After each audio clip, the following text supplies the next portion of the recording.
Thank you, Tom. And we've taken this show on the road. This is the fourth presentation I've made. This is by far the largest audience I've made it to. And we talked about how long, there's different timed versions of it, but after all the introductions of folks, I think that's all the time we have for this show, and I'll move on to the questions if that's possible. But Governor Brewer asked the department to prepare this strategic vision as she moved into preparation of the State of the State address. So we've been working on the last 6 months or so on providing this, and it really focuses on the accomplishments that Arizona has made, and we've made fantastic accomplishments in water supply development and water sustainability in the state. And we've also, we have a lot more to do, and clearly your folks' interest in this is evidence of that. So starting with what we have accomplished as a state. So there's three pieces of information on this graph. One is population growth. So this bar here, and this time scale is not linear, it's just random dates sort of thrown on, but so Arizona's seen roughly a 7-fold increase in population since 1957 to the present. Over that time, the blue bars are actually gross domestic income. So we've seen a 20-fold increase in the economic activity associated with that population growth. And the red bars here are water consumption. And in 1957, we used roughly 7 million acre-feet of water as a state. That peaked at a little over 10 million acre-feet in 1980. And now is under 7 million acre-feet. Last year we used about 6.9 million acre-feet. So all sources, all uses, all across the state. It's not a coincidence in our mind that 1980 is a pivot point. That's the year the Groundwater Management Act was passed. And it's the year that really conservation measures were required within the active management areas in earnest. And really that conservation ethic has spread across the state, even in areas that aren't regulated and don't have water management and water conservation requirements imposed from a regulatory standpoint. So, and I know Phil Briggs was in the room at the time that happened, who's in the audience today. That's a huge accomplishment. There's another piece of the accomplishment as well, which is at that time, a lot of that 10 million acre-feet was groundwater. And so not only have we reduced in gross the amount of water we've used, but we've also brought online the Central Arizona Project, which is a renewable supply for those within the CAP service area, and we've seen an increase in reclaimed water reuse across the state. What we have left to address. So the blue bars here are sort of where we stand today in terms of water demand and population. We have population growth projected through 2110, so this is basically a 100-year look at things, and these demands are under a moderate and high demand scenario. So there's roughly an additional 5 million additional acre-feet of water that's projected over the next 100 years. Question is where that supply is going to come from, and how we're going to put it to use, and how best to put it to use. So we have, and these numbers, I'll talk a little more about where they come from in a minute, but this is just framing the discussion. So what do we do about that? We've got significant water use in the state. We've got projections for additional water use. We don't necessarily have the supplies to meet those projected demands. So the demands themselves were not constrained by water supply. They're really economic development numbers, not water budget numbers or water supply numbers. So the vision was really put together to identify strategies to guide the state in addressing these future water needs, provide a stable economic base for the future for all water users in the state. The vision was not really a new effort. It really built upon prior efforts. So recently, over the last decade or so, there's been a lot of work done by large groups that have been convened by the department and others. The Blue Ribbon Panel for Reclaimed Water Reuse and Sustainability is one. The Water Resource Development Commission, which was a DWR-centric effort, DWR has put together a water atlas that gathered information on all of the groundwater basins in the state. We also conduct water level monitoring throughout the state, so we have a field services group. It used to be called the Basic Data Section. They go across the state and measure water levels on an annual basis. Some basins we measure more frequently than that. They also do surface water measurements in selected locations included in the Verde. And we're also working on fourth management plans within the active management areas. So we sort of reframed how we do those and created. So the plans themselves are regulatory documents. It's really where the conservation requirements are built into the. So it sort of has the effect of rulemaking, but we split these largely due to staff and just to facilitate the preparation of them. So we created something called AMA assessment. So within the AMAs, it's really where all the data, so the supply and demand information, evaluating whether we're meeting the management goals of any particular AMA. So we have this sort of large body of work that has been done, and the vision was really designed to try to frame that. So another significant piece is the Basin Study, the Colorado River Basin Study that the Bureau of Reclamation has just completed. So, and that also relied on the WWDSEE demand numbers that we had put in there. So the vision itself is designed to really look at local options first. So evaluating what supplies may be available and what measures, water management techniques and methods can be employed within each of the planning areas that we identified. And then identify strategies both for the state as a whole and for each of the 22 planning areas that we identified. When we're talking about the successes, we're really, this is sort of how we've gotten to where we are. The initial large success in Arizona was the creation of the Salt River Project. Roosevelt Dam began construction in 1903. Really allowed the economic development that has happened in the Phoenix metropolitan area. It provided the foundation, the water security for that. In 1922, the Colorado River Compact was signed. And since that time, a body of rule and law that's referred to as the Law of the River has developed among the 7 basin states that include Arizona, and also the nation of Mexico has a piece of the Colorado River and entitlement to the Colorado River. So all of that is embodied in it's partly treaty, it's agreements. There's a number of things that comprise the Law of the River. So all of those set the stage for the construction of the Central Arizona Project, which brought the unused portion of Arizona's entitlement into the portion that's not used along the main stem of the Colorado River into Central Arizona. So it delivers water from Lake Havasu down to its terminus south of Tucson. We've passed the Groundwater Management Act. That act has really set Arizona up to be a national leader in the development of water conservation efforts and water reuse programs within the 5 active management areas. We developed the Assured and Adequate Water Supply Program. So within the active management areas, the Assured Water Supply Program is in play, and that requires subdivided land to demonstrate to the department that there's 100 years worth of water supply to serve that subdivision before that subdivision can get approved.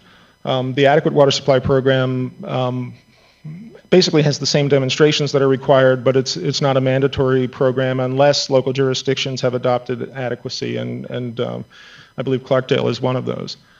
So the same 100-year demonstration is required to get a water adequacy, but you can actually sell subdivided land outside of AMAs with a declaration of water inadequacy. We've also developed the Recharge and Recovery Program, and under that, the Arizona Water Banking Authority, and to date, we've stored 8.5 million acre-feet in central Arizona aquifers for future recovery in times of shortage. So it's a long list of accomplishments, but we still have a long way to go. As we looked across the state at what opportunities there may be to augment water supplies in regions, one is non-Indian agriculture, non-Indian agricultural CAP water. So there's a block there was a block of 96,000 acre-feet of CAP water that was originally tied to irrigation districts in Pinal County. That water came back to the department for reallocation. We've just gone through a process to reallocate a portion of that supply. So we did that this year, made a recommendation to the Secretary of Interior, and that process and the contracting for those supplies should initiate shortly. There's a block of water that's roughly 19,000 acre-feet that has been reserved for outside of AMA allocation. That process will happen in 2020, and we sort of held off on doing that allocation until rural communities could sort of get their economic houses in order to make application for that water. So that's a 2020 process, and it'll be made available to communities outside the CAP service area. We also have portions of the state with ample groundwater and storage to meet the current demands. So there are places that are able to pump and maintain stable water levels, and there's also groundwater in portions of the state that are poor quality and brackish supplies. So there's a portion of groundwater in Yuma that may be available to meet local needs, and also the southwest portion of the Phoenix Active Management Area, the Buckeye area, has some poor quality water that is ample, and currently is really an unused source that may be available to meet demands.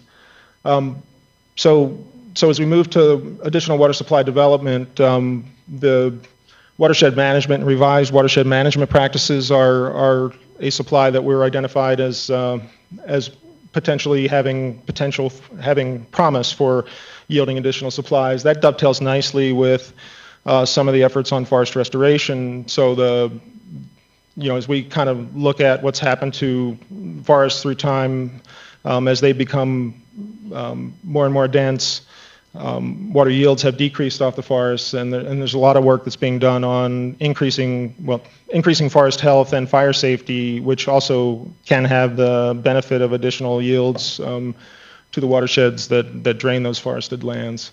The state did a bunch of work on weather modification in the late 60s, early 70s, and then it started raining, and those efforts kind of got put on the shelf, and not much has happened since then. It may be time to pick that effort back up again. Utah and Colorado are actually conducting weather modification and seeing increased yields with some weather mod, and conditions are favorable for increased yields through weather mod in portions of Arizona, including along the Mogollon Rim. So it's something that we have not put a lot of effort into lately, but it's a baton that we may want to pick back up again as we look at ways to increase the sustainability of our water supplies. There's efforts to modify the landscape and increase water yields through what we're calling macro rainwater harvesting or large-scale rainwater harvesting. There's some local efforts in Prescott and some efforts in Sierra Vista that are looking at sort of pilot scale studies on the potential for these, and that's again an area we think is worthy of continued investigation. But then really the big piece of it is that as we look at closing the gap on the supplies and demands, importation of new supplies from outside of Arizona is really, we think in the long run, the place that the state needs to go, and that's really seawater desalination.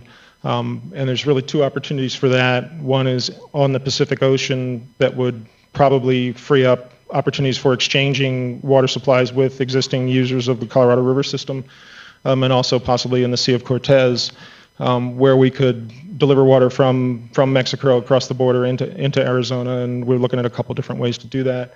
The side benefit there could be that economic development opportunities with our partners in Mexico. So those are the opportunities as we see them.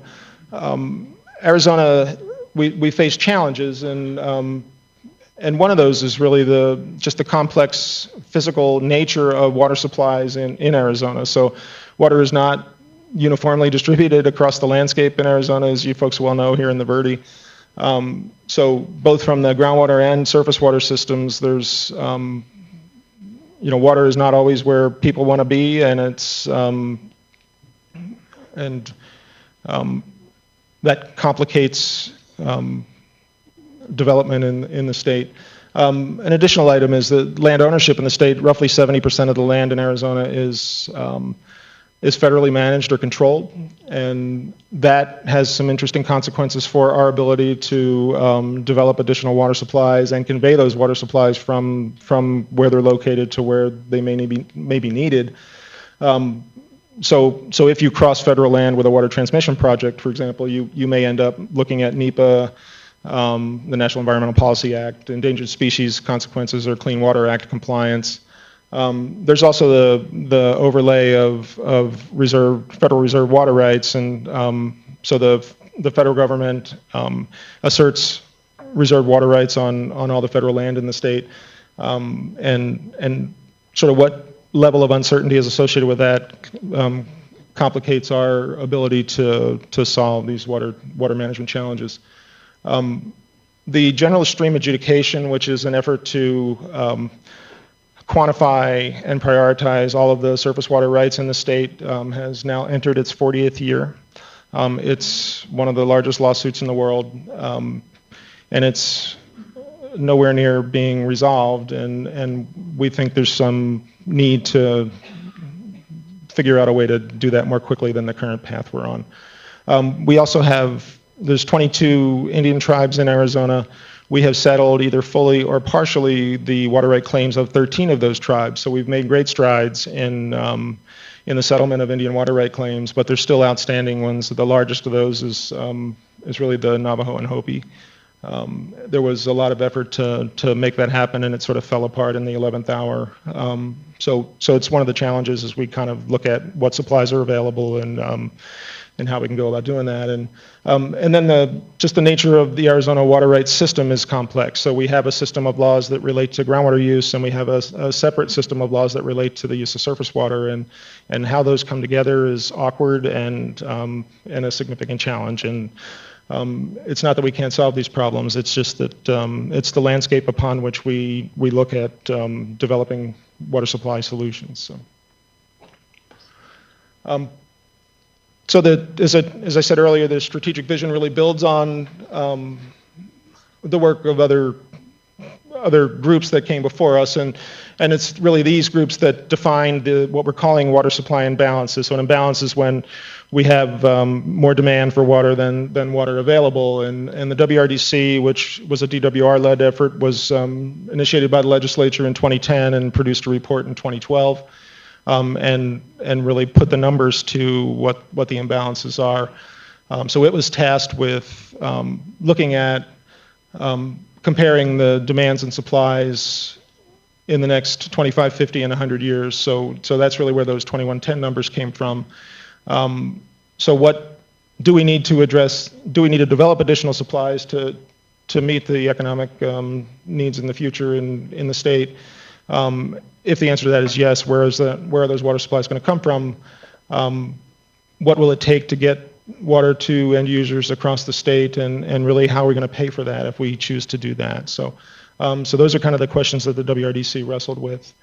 And the WRDC concluded that we can have as much as 10.6 million acre feet of demand in 2110. Again, that's over almost 4 million acre feet more than we currently use. And it identified this imbalance, and the imbalance at 2110 was somewhere, depending on the scenario that you looked at, between roughly 1 million and 3.2 million acre feet. So the difference between demands and the supplies available to meet those demands. And the WRDC concluded that without proactive and localized water management strategies, these imbalances may exist, and really set the stage for the need to acquire additional water supplies to close those imbalances, and also to develop the infrastructure necessary to put that water, get that water to where it needs to be used.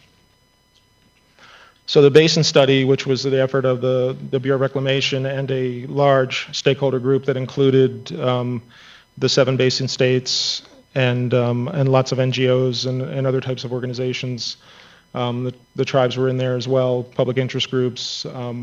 So they looked at current and future imbalances across the Colorado River Basin, which goes up into Wyoming. So basically the terminus is in the Sea of Cortez. encompasses a small portion of California, even though they have the largest piece of the supply, a small bit of Nevada, up into Utah, into Wyoming, Colorado, and a little bit of New Mexico down into, and encompasses most of Arizona. So Arizona has the largest piece of the watershed. We have the lowest priority in terms of the supplies available in the system. And the Basin Study concluded that, so the timeframes are different. So the WRDC looked at 2110, the Basin Study stopped at 2060, but also concluded across the basin that there was this 3.2 million acre foot imbalance in 2060 in the Colorado River Basin as a whole. And of that, Arizona was a significant piece of it, somewhere between 250,000 and 1.3 million acre feet of that shortfall, the imbalance. And the Basin Study also is sort of collecting strategies to look at how we can augment water supplies, and to some degree the work that we've done here is a subset of that effort, but we've also sort of come up with some original work as well. So as we looked at Arizona, we divided the state up into 22 planning areas. Those planning areas were sort of, we kind of started with a map of the state and then looked at potential solutions and backed into the planning area. So they're sort of looked at a little differently than historically has been done. Some of the boundaries are really politically defined. Some of them are hydrologically defined. It's just a little bit of a mismatch, but as I explain them, I hope you'll understand it a little bit. So we developed a set of statewide priorities, so common strategies that can be employed across the state, and then we put together a 10-year action plan for pursuit of the vision. So the planning areas are a little different collection. So for example, the 4 southern AMAs, so Phoenix, Pinal, Tucson, Santa Cruz, we've gathered into a single large planning area. It's certainly the most populated and the planning area that has the largest water supply availability in the state. And it was largely gathered due to the plumbing that exists. So the CAP delivers water from the western edge of it down into south of Tucson. And as we looked at ways to augment water supplies to this planning area, that conveyance actually frees up opportunities to get water in one place through exchange mechanisms. So we thought that organizing it as a single unit made some sense. We have defined the Verde planning area to include not only the Verde River Basin, but also the Prescott AMA. So the Verde planning area, in the way that we looked at this, includes both the Prescott AMA and the Verde. And the reason for that is, as we look at this in the long run, solving a Prescott problem by creating a Verde problem is, we need to look at this holistically as a single unit. It doesn't mean we can't look at short-term things, but it just made sense to us to group them together. And then we have other collections. So the White Mountain and San Carlos Apache tribes we've organized into a single planning area, and the Navajo Hopi and these are kind of geopolitical boundaries. And largely there, it's a function of, historically the federal government has played a large role in resolving and developing the water supplies that we enjoy. In this case, the role of the federal government and the tribal governments, there may be things we can do outside of those planning areas that, but any work that we do inside those planning areas will have significant federal involvement. And the role of the federal government in solving some of these problems is sort of an outstanding question that needs further exploration. So we identified 22 planning areas, designed those around solutions and strategies as opposed to necessarily hydrologic boundaries. So the strategies that we've identified, so there's color coding on this map. The Sedona red, or whatever color you want to call this, is so those are areas where we have identified that as a specific strategy for that planning area. The white is really areas that we don't think those strategies are applicable. And then the sort of light gray or light blue is areas where we didn't specifically call it out in the section on the planning areas and on the specific planning area in the report, but as we sort of gathered these together, we thought that those strategies may be applicable to that planning area. So really the first thing is continued commitment to water conservation. And And we think that's applicable across the state. It will, water conservation is employed across the state, and further efforts, I just think, will never be done with water conservation. We will need to continue to conserve more and more as we go forward. There's portions of the state that, within the active management areas, there's a reporting framework to the department. There's other portions of the state that really don't have much in the way of water management reporting or even monitoring of water use.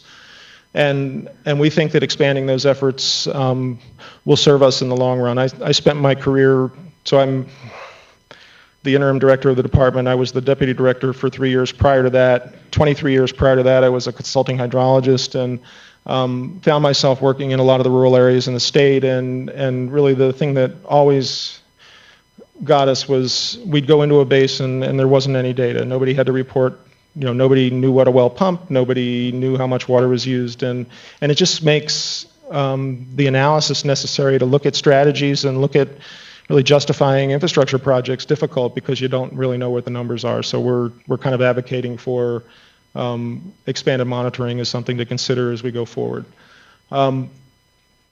There's also local water supply and sort of additional groundwater modeling. So some of these basins already have existing groundwater models.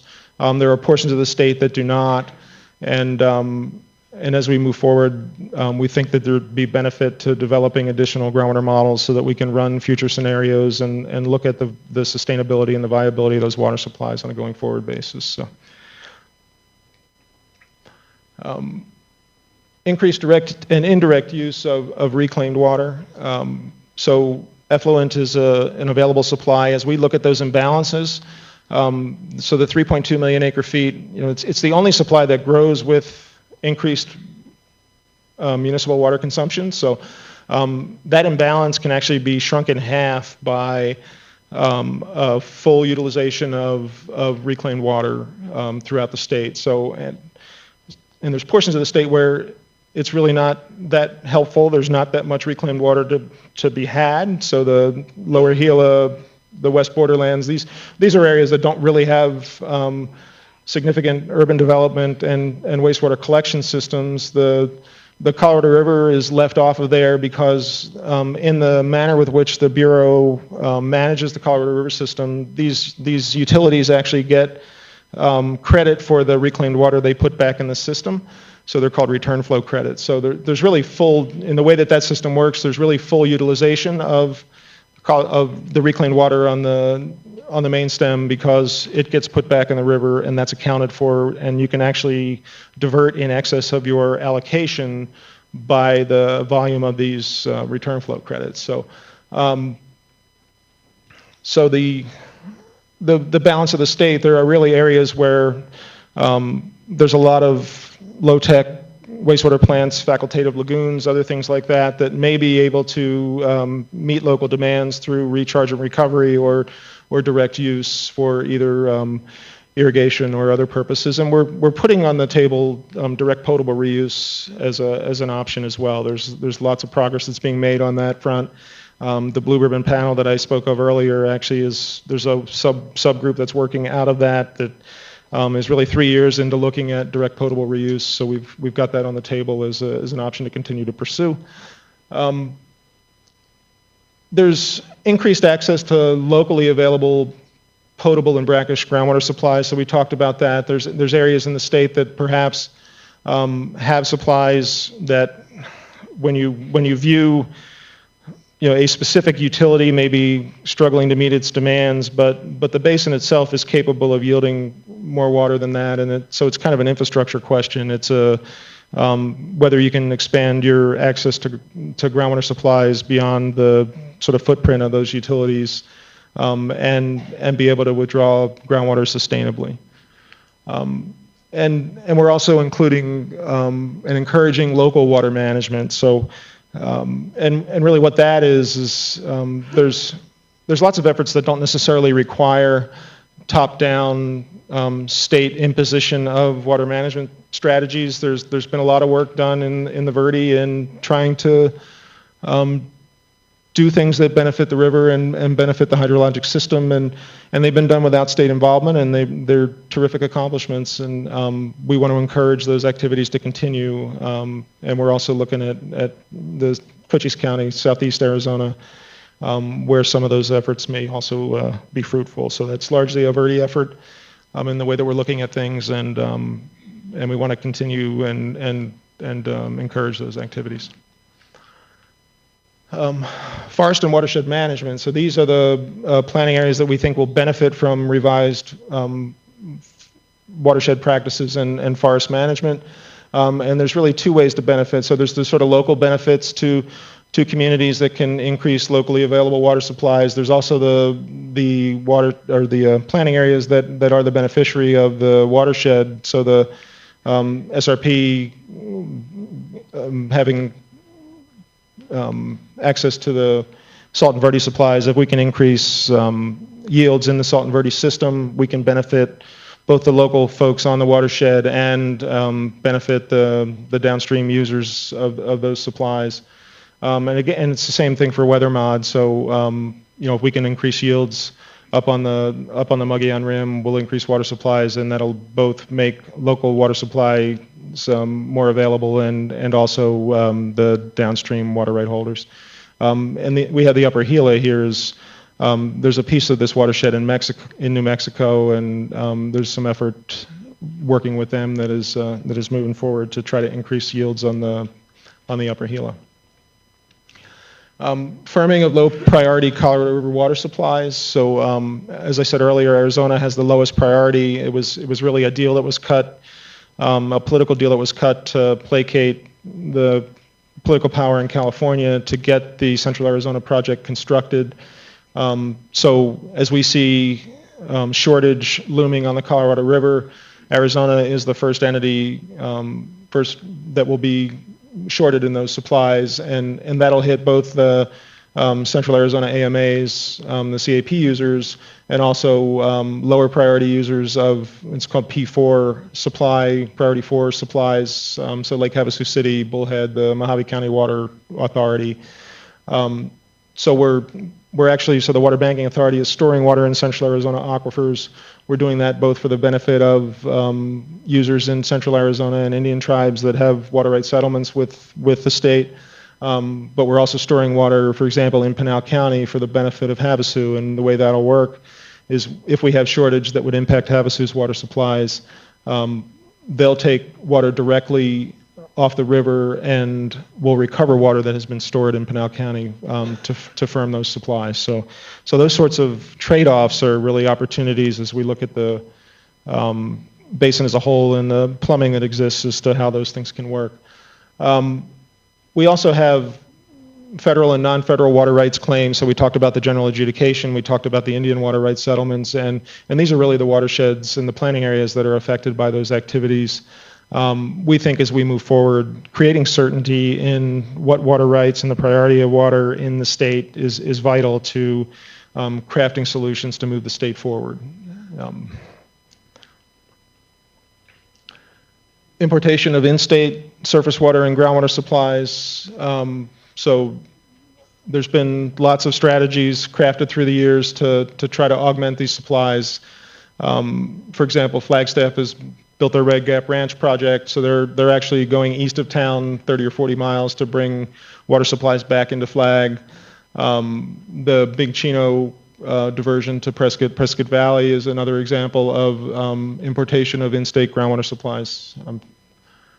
There's other efforts in the Roosevelt area, for example, C.C. Cragen Reservoir, which is actually up on the Little Colorado, is now going to be a water supply for the city of Payson and through exchange.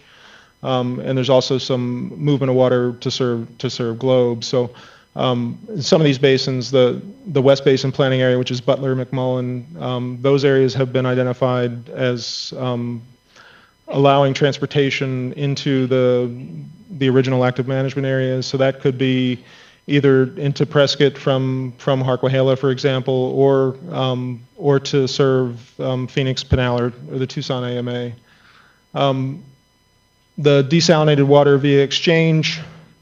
So this would be an example where, so this is out of Arizona water, and an exchange can be either with, more than likely it would be folks in Colorado, or in California, pardon me, but also could be done with partners in Mexico, where they would develop water supplies through the construction of seawater desalination facilities, and then we would divert additional CAP water, Colorado River water, into these areas. There may be other opportunities if we can free up some supplies to get water into the Verde through exchanges as well.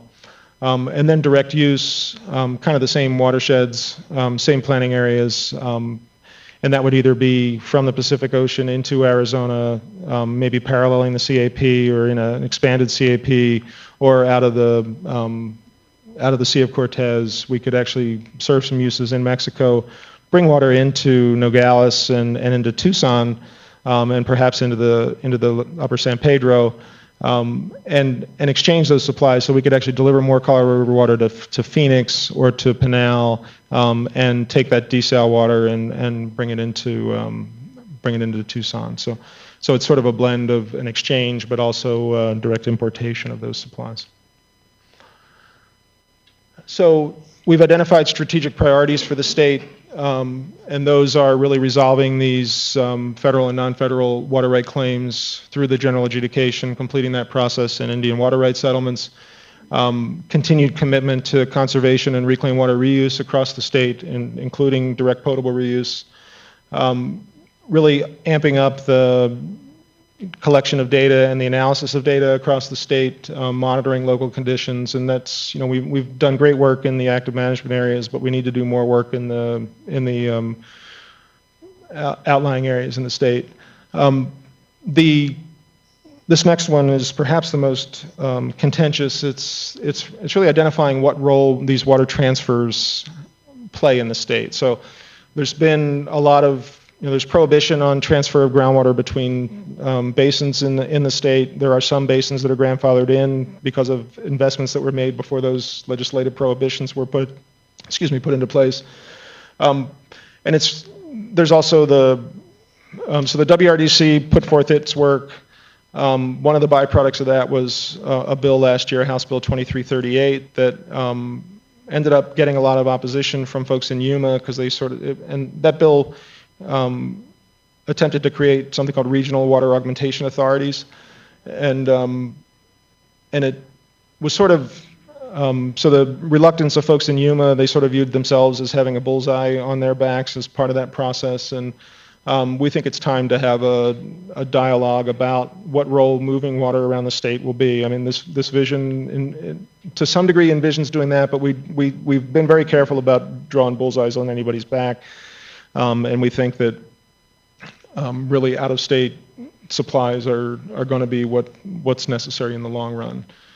So this desal, which will be quite expensive water, make no mistake about that. But as we look at perhaps changing climatic conditions and watershed conditions,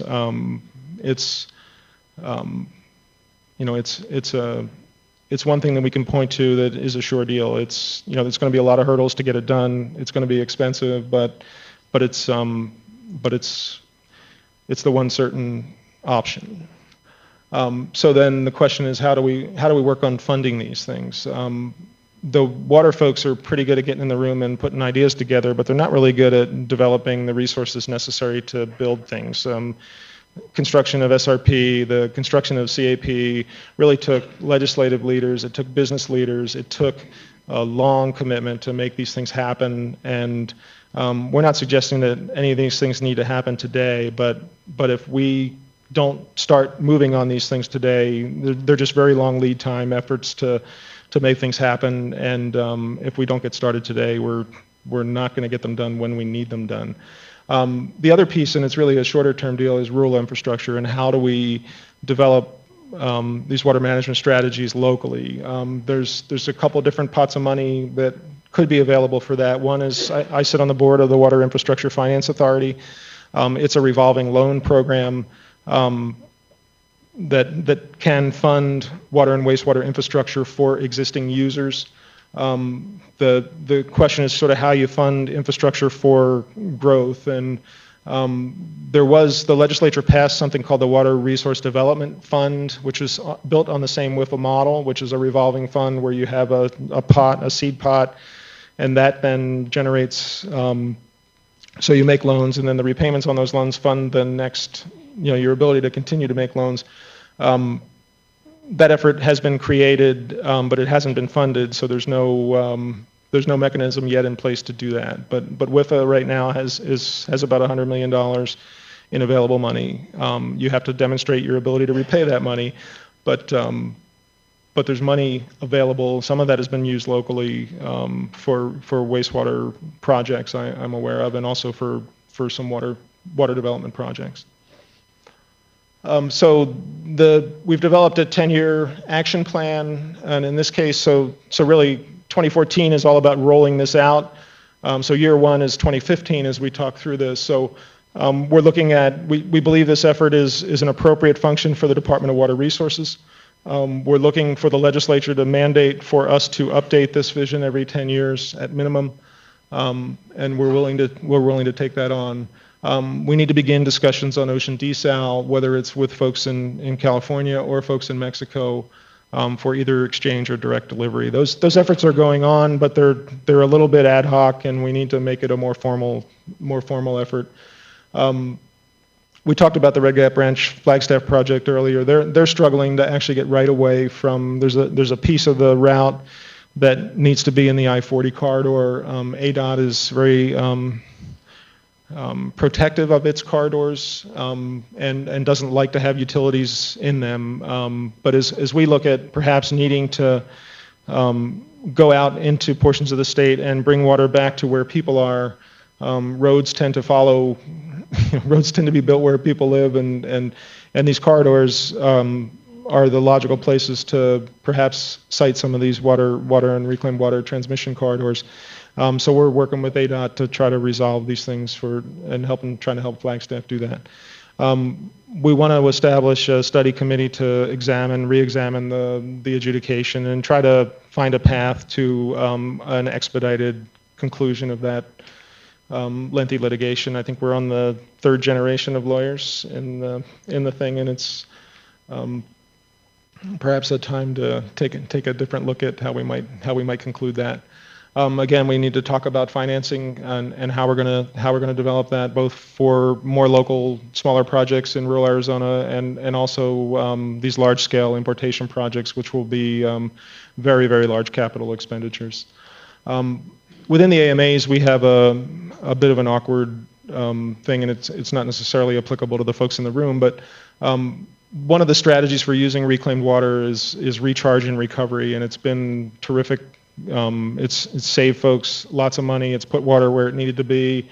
But the statute, for some reason, has a sunset on the ability to accrue what we call long-term storage credits for doing those activities with reclaimed water. It's still allowable with CAP water, but in 2024 it expires. These strategies are really important and an important element of our plans, and we just need to get the statute modified to remove that prohibition and just permanently codify that method as a viable water management strategy. So we need to work on reviewing the barriers to reclaimed water reuse, direct potable reuse. There's people across the world that are doing this. There's folks in Texas that under drought conditions just adopted and began directly reusing their reclaimed water for potable purposes. So we kind of have two of them here that all lump together. So one is review these legal and institutional barriers, and then once we get that done in year 4, really work on a public perception campaign to increasing the public acceptance of direct potable reuse. So we talked about creating this adjudication study committee. We are then looking at reviewing their findings in year 3. We also need to work with, we talked a little bit about New Mexico on the upper Gila. Safford basically runs out of water under the current drought conditions we've seen.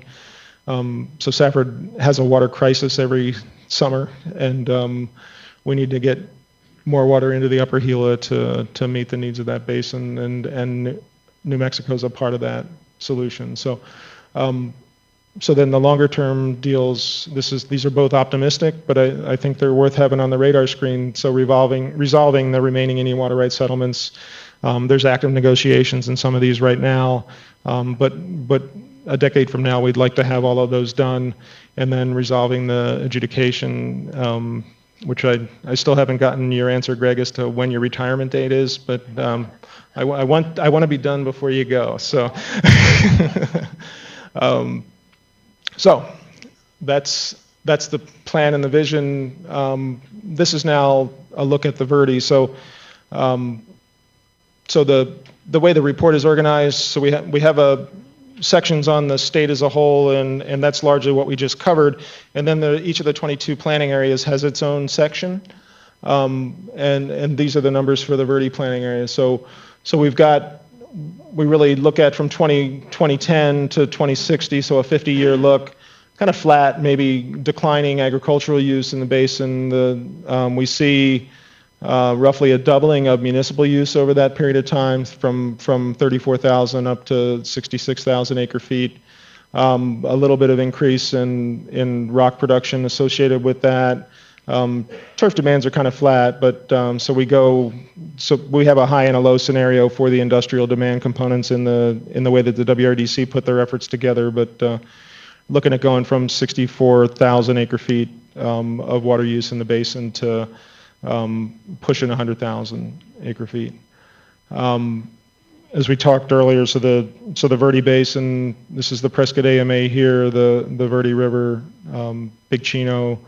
And you kind of see, I mean, one of the land management, so we have the pockets of Camp Verde and Cottonwood along the river and Sedona, and but largely the eastern half of the basin is federally managed and controlled, with the exception of those more urbanized areas, and then the western portion of the basin is either checkerboarded with state land and private land, or largely in private holdings. So it just adds to the complexity and the challenges of dealing with the basin. So within the Verde, as we see, so we sort of looked at what characteristics of that basin impact water demand and supply availability in those basins. So the general adjudication complications we talked about with groundwater and surface water being regulated under separate bodies of law. We have outstanding Indian water right claims in the basin. We've got the Prescott AMA and the challenges associated with that, which would include the proposal to divert from the Big Chino. We've got the downstream demands of the water right holders on the Verde. We've had the impact of wildfire and the potential for additional wildfire impacting the functioning of the hydrologic system, and we've got protected species and habitat along the Verde and its tributaries. So those are the sort of the pieces of the challenges for the basin, and the strategies that we suggest we move forward in the Verde are trying to resolve both the Indian and non-Indian water right claims, enhanced watershed and forest management, both for fire safety and watershed yield. The Verde can benefit from weather mod, so we want to pursue that. Reclaimed water reuse, enhanced stormwater recharge, or this macro rainwater harvesting, local water management, and then ultimately supply importation may be required to close the gap between the projected demands and the available supplies. So these conclusions are back to the full state as the conclusions, and it's my next to last slide. So the state as a whole is not facing an immediate water crisis. We may be facing shortages on the Colorado River system. Those are really largely going to be dealt with through the water banking efforts that we've met. There are local areas that are going to require more immediate action, and if it doesn't rain soon, that action may be even sooner than that. So we see this growing statewide imbalance between supplies and demands projected over the next 25 years. But largely, the state's okay, and this lack of immediate problem really increases the entropy to just sort of result in non-action. But as we look at this at what may be required on a going forward basis, the the timeframes associated with bringing some of these supplies online are so vast that we need to get started today, and we need to put a plan together to invest in our future. And really our success as a state is going to be tethered to how well we do this. It has been historically tethered to how well we manage our water supplies, and that situation really hasn't changed. We need to continue to invest in water supplies as a state.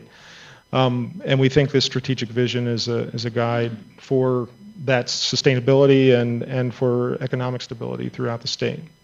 And with that, questions? Thank you, Mike, the Acting Director of ADWR. We're going to have questions and answers. Mary Ann's going to be on one side. Mary Ann, you take the side you're on right now. I'll take this side. I'm going to start off with two questions, and then we'll start taking. The first question is,